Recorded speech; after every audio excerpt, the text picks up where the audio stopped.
Saudações, hoje é o dia 14 de outubro de 2023 e eu sou um filósofo, o que é diferente de ser um estudante de filosofia. Mas, para efeito da ilustração que eu quero desenvolver aqui, vamos ignorar essa diferença. E vamos supor que eu tenha muita grana e queira fundar um movimento pelos direitos dos filósofos. Aí eu vou começar citando vários exemplos históricos factuais. Por exemplo, que Sócrates foi condenado à morte, que Platão foi aprisionado e vendido como escravo, que Aristóteles teve que fugir de Atenas quando seu protetor, Alexandre o Grande, faleceu, que Hipátia de Alexandria foi linchada até a morte. E indo mais para frente, que Giordano Bruno foi condenado à fogueira, e eu posso citar mais alguns outros exemplos, até chegar na contemporaneidade, aqui mesmo em Brasília, onde o curso de filosofia da Universidade de Brasília foi fechado durante o período da ditadura militar. E eu posso mostrar então, até então, com vários fatos concretos que houve alguns problemas, algumas perseguições, ou seja, os filósofos foram vítimas de alguns malfeitos. E vamos supor que eu queira ir mais além. Eu comece a apontar o fato de que muitas pessoas desprezam a filosofia. Eu próprio, certa vez, fui abordado por moças que estavam tentando vender bolsas para uma universidade privada. Eu falei que já era formado. Ela perguntou no que eu falei que era formado em filosofia. Ela fez uma cara de deboche. Não, filosofia. Quem que dessa área que já não ouviu coisas do tipo, mas você vai fazer o que para viver? Você vai mendigar? Você vai ser vagabundo? Esses filósofos e estudantes de filosofia ouvem isso com muita frequência. Apesar de que todas as áreas intelectuais reconhecem que a filosofia é uma espécie de fundamentação incontornável de todas as disciplinas do pensamento. Que a história da filosofia é indissociável do desenvolvimento do conhecimento e que, mais importante de tudo, ela é a mãe de todas as ciências. Isso também são fatos concretos. Mas vamos mais além. Vamos supor que eu, tendo muita grana, queira ir mais longe ainda. Então eu vou começar a mostrar o ponto de que não existem concursos públicos para o cargo de filósofo. E nem no setor privado, então ele não tem onde trabalhar. Apesar do reconhecimento de que a filosofia é absolutamente vital para o desenvolvimento do pensamento humano. E vamos supor que eu vá mais longe e comece a fazer algumas coisas um pouco mais malandras, do tipo começar a dizer que filósofos ainda são perseguidos e são mortos na atualidade. Eu só preciso distorcer um pouquinho os dados e, por exemplo, toda vez que algum professor universitário ou alguém de uma área intelectual for morto, eu dou prioridade para aqueles caso hajam de filósofos ali, ou posso simplesmente pegar qualquer pessoa de humanas, pô, mas era um sociólogo, não era um psicólogo. Ah, mas psicologia também é uma área de filosofia, e é verdade. E aí eu, por exemplo, posso jogar uma manchete, ok? Tantos não sei o que, professores ou estudantes de filosofia foram mortos em data tal. Se você for olhar a letra miúda, vai perceber que tem várias áreas ali. Mas eu posso associar todas elas à filosofia. E não estaria errado, essencialmente. E vamos supor que eu vá ainda mais longe, como eu tenho muito dinheiro, e eu posso simplesmente forçar essas interpretações e pagar gente para levantar esses dados, ou possivelmente para até inventar esses dados. Eu posso dizer que o Brasil, por exemplo, é o país que mais mata filósofos no mundo. O que provavelmente é verdade, considerando que o Brasil é um dos países que mais mata gente do mundo. Aliás, em números absolutos, é o país com o maior número de assassinatos, porque é um dos países mais populosos e que tem uma taxa de homicídios relativamente alta. E assim, isso provavelmente também é verdade. Provavelmente é o país onde mais se mata filósofos do mundo. Em suma, se eu tiver muita grana e tiver um certo descaramento, eu posso misturar fatos reais e concretos, alguns deles graves, outros nem tanto, com determinados recortes e interpretações meio malandras, embora não exatamente falsas, com algumas forçações de barras e algumas distorções, e também com algumas fraudes escancaradas. E eu posso criar uma ideologia vitimista. Sim, o exemplo que eu dei provavelmente é pouco crível, mas eu quero deixar claro que mesmo num caso desses, que nem deveria ser um motivo de preocupação maior, é possível fazer um levantamento de dados e fazer um combo de fatos concretos com algumas distorções, algumas reinterpretações e algumas fraudes totais. E sim, eu poderia criar uma ideologia nesse sentido, e se eu tiver muito dinheiro para jogar isso na mídia, provavelmente a maioria das pessoas não vai levar a sério, mas algumas pessoas vão. E se essas poucas pessoas resolverem se engajar e forem financiadas para levar esse movimento adiante, é impossível que isso não tenha algum impacto na sociedade. E é isso que estamos tratando aqui. O papel do vitimismo. Todos os casos correlatos têm basicamente a mesma estrutura, uma mistura de realidades às vezes relevantes com outras irrelevantes, com algumas distorções, algumas criatividades e algumas fraudes totais, tudo misturado num combo indissociado, que graças à simplificação dos grandes meios de comunicação ou de determinados grupos devidamente pagos para agir dessa forma, tem uma certa capacidade de penetração na sociedade, e dependendo do grau de real vulnerabilidade e real vitimização deste grupo ao qual quero circunscrever, essa ideologia pode ter um enorme impacto. E não fica só nisso, né? Ela vai exigir reparações. Então, voltando ao meu exemplo, eu posso começar a exigir cotas para filósofos em concursos públicos, começar a forçar que determinados órgãos abram vagas para filósofos, ou, estendendo mais o exemplo, exigir algumas compensações históricas, uma vez que este vitimismo, detectando um determinado problema, pode querer cobrar na atualidade uma dívida histórica. E é assim que vai funcionando esse sistema indefinidamente.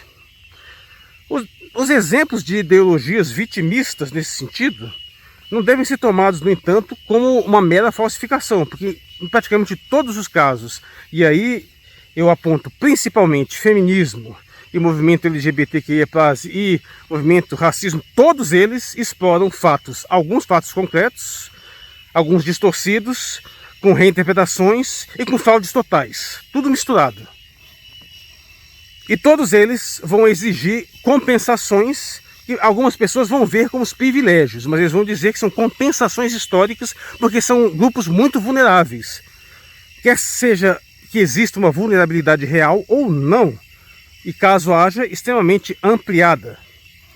E tenha sido assim há algum tempo, mas apesar de se fazer o papel de vítima ou explorar o papel de vítima, normalmente as coisas costumam vir associadas, né? Você pode de fato ter sido vitimado por alguma coisa, aliás, é muito difícil alguém que não tenha sido vítima de alguma coisa, e ao mesmo tempo forçar a barra e até mesmo explorar um papel de falsa vítima. Isso normalmente é misturado. E esses movimentos na contemporaneidade, que se especializaram principalmente por meio do financiamento de pessoas que tinham muito dinheiro e exploraram esse papel de vítima e hiperbolizaram esse papel de vítima, eu já disse nesse canal isso mais de uma vez e vou frisar porque esse é o momento correto para frisar isso. Eles têm uma mãe, um referencial comum. A mãe de todos os vitimismos é o sionismo, o movimento que diz que a comunidade judaica tem direito a determinadas terras ali na Palestina. Por quê? Porque eles sofreram inúmeras perseguições, isso é verdade. Algumas perseguições podem até ter sido exageradas, mas não se pode negar esse fato.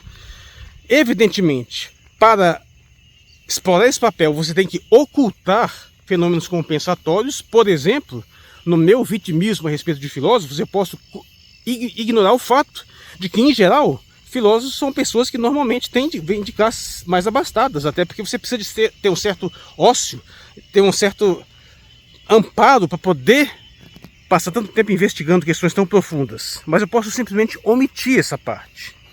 Então, no caso do sionismo, omite o fato de que judeus sempre foram mais ricos de uma maneira geral, que grande parte dos bilionários até hoje são judeus, eles têm muito poder, que você pode hiperbolizar uma série de situações e, por meio de algumas distorções, gerar uma dívida histórica que pode ser cobrada a qualquer custo. E nesse sentido, seguiu-se feminismo e todos os seus subprodutos, como o movimento LGBTQIA+, não sei o que lá, e mais o movimento trans. E também nesse sentido seguiu o antirracismo e qualquer outra coisa que você preferir elencar aí. O mecanismo é basicamente o mesmo. Seleciona alguns fatos reais, os exagera, omite os fatos compensatórios, promove algumas distorções, algumas falsificações e mistura isso tudo num combo que exige reparação histórica. E essa reparação histórica, curiosamente, tem a característica de nunca ser suficiente. Você está sempre exigindo mais. Não importa o quanto você já tenha obtido de vantagens, de benefícios, como é o caso do feminismo, mas você sempre vai pedir mais e sempre vai apontar que a situação está cada vez pior e que exige mais reparação. Você não soluciona o problema nunca, porque o objetivo não é solucionar, é explorar o papel de vítima. Então, se você quer explorar o papel de vítima, você não pode permitir que aqueles problemas ou supostos problemas que te afligem sejam minimizados, senão esse papel de vítima vai perder a força. Ele tem que ser sempre mantido. Lembrando que os beneficiários desse vitimismo não são os judeus, né?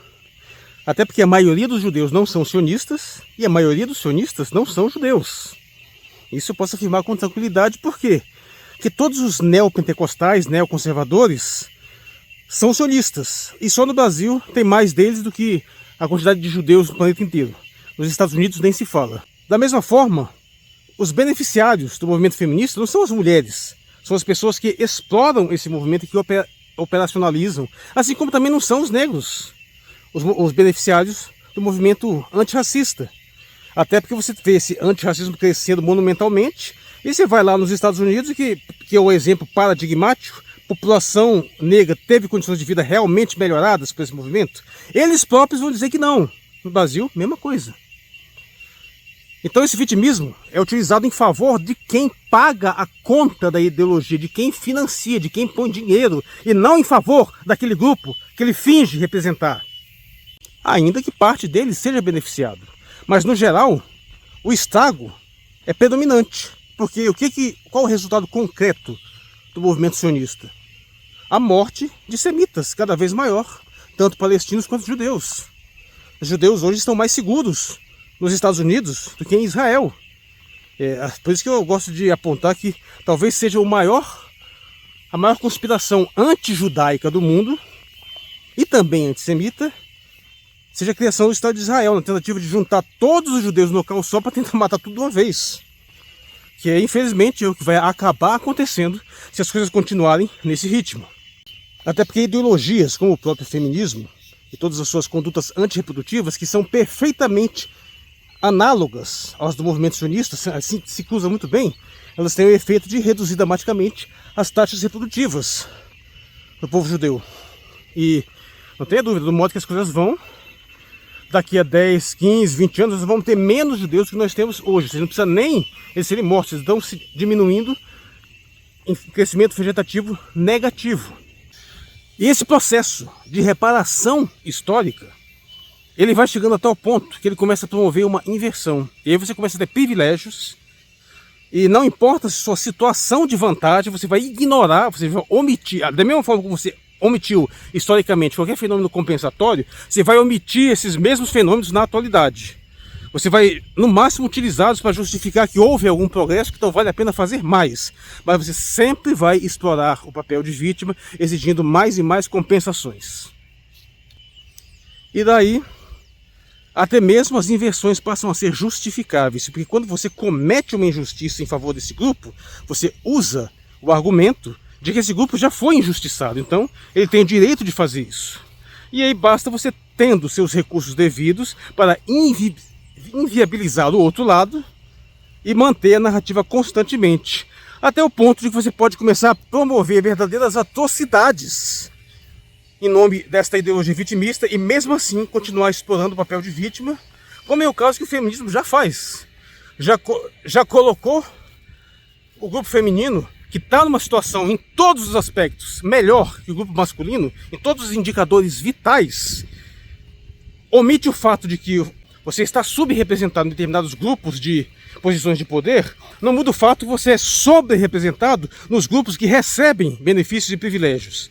Aliás, sempre foi.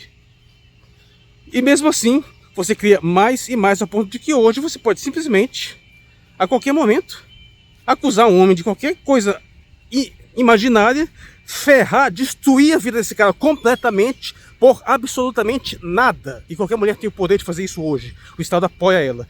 E ainda assim, mesmo tendo o poder de destruir a vida de homens do nada, sem nenhum esforço, sem nenhuma compensação, sem nenhum freio, ainda assim se considerar uma vítima oprimida pelo patriarcado. E a mesma coisa se aplica ao sionismo. E hoje, o Estado de Israel tem o direito de massacrar impiedosamente a população palestina, explorando o papel de vítima. Enquanto a Rússia foi falsamente acusada de ter atacado populações civis, de ter atacado escolas, de ter atacado hospitais, de ter matado crianças, Israel faz exatamente isso na frente de todo mundo, à vista, não há dúvida, impossível negar, e faz isso abertamente e não acontece nada. Não sofre nenhum tipo de retaliação. Pode inventar mentiras, podem explorar mentiras de que 40 bebês foram decapitados, mas ao mesmo tempo pode-se verificar concretamente que milhares de crianças palestinas são mortas por ano, ou centenas pelo menos, que a população palestina vai sendo impiedosamente massacrada todo dia, e quando ela retalia em algum grau, o que você faz? Joga todos os holofotes nesses 1000 mortos de Israel, ignorando os 10.000 mortos palestinos. Isso é o resultado da exploração do vitimismo. E isso tem muita força. E funciona, porque é da natureza humana se apiedar das pessoas. Explorar esse sentimento de piedade costuma fazer muito efeito. Você já observou que em várias situações, até mesmo homens, frequentemente, quando são colocados em situações de desespero, eles podem simplesmente implorar para seus algozes que os poupem. Por que é tão comum as pessoas fazerem isso? Se ajoelharem e pedir de joelhos para não serem mortas? Primeiro, porque isso geralmente funciona. É muito comum que, ao fazer esse tipo de apelação, o indivíduo realmente poupe. Então tem um certo grau de eficiência essa abordagem. Porque os seres humanos são sensíveis ao sofrimento. Então eles respondem a isso. O que você precisa fazer é mostrar o sofrimento. E se for necessário, você omite. Por exemplo, você explora o fato de que os nazistas mataram 6 milhões de judeus. Isso gera uma simpatia. Mas você omite o fato de que eles mataram mais de 20 milhões de russos. E que os japoneses mataram quase 20 milhões de chineses. E que as maiores vítimas dos países do eixo foram de países socialistas. Tipo, mais da metade. Mas isso não importa. Porque quando a Rússia promove uma operação para impedir que a população do Donbass, de etnia russa, continue sendo massacrada pela Ucrânia, você ignora todos esses fatos, e você faz um monte de correlações falsas e usa máquina de propaganda, explorando agora dessa vez o papel de vítima dos ucranianos, ignorando o que aconteceu com os russos. E fazendo as brutais inversões, mesmo quando todas as evidências deixam claro da associação clara, escancarada da Ucrânia com o neonazismo. Você omite, você finge que isso não acontece. Mas o ponto que é preciso ficar claro aqui é que determinadas coisas só são possíveis mediante a exploração do papel de vítima, que legitima que você inverta uma opressão real ou imaginária, e quase sempre imaginária ou real, pelo menos exagerada. E explorando esse papel de vítima exige uma dívida histórica que legitima qualquer coisa, e você pode praticar qualquer atrocidade. Mas, importante, você só vai poder realmente fazer isso se você tiver poder. E o sionismo é muito poderoso. Então você tem que ter dinheiro, muita grana, muito poder, para continuar explorando esse papel, mostrando só o lado que interessa e omitindo o outro lado. Do contrário, todo o sentimento vitimista teria que estar com a Palestina, porque até numericamente isso é inevitável. Para cada um israelense morto, são mortos 10 palestinos no mínimo. Você teria que se compadecer daqueles que são mais pobres, e a assimetria de riqueza aí é auto-evidente. Mas, como eu disse, o vitimismo pressupõe, para seu devido funcionamento, você ter recursos, ou seja, ter poder. Em suma, ele pressupõe que você não seja mais uma vítima, para que você possa explorar o papel de vítima com a devida eficiência, passando então a algoz e legitimando as suas posturas agressivas, destrutivas, as suas posturas de algoz por meio do vitimismo. Eu sou Marcos Valério XR, em 14 de outubro de 2023. Muito obrigado por sua atenção.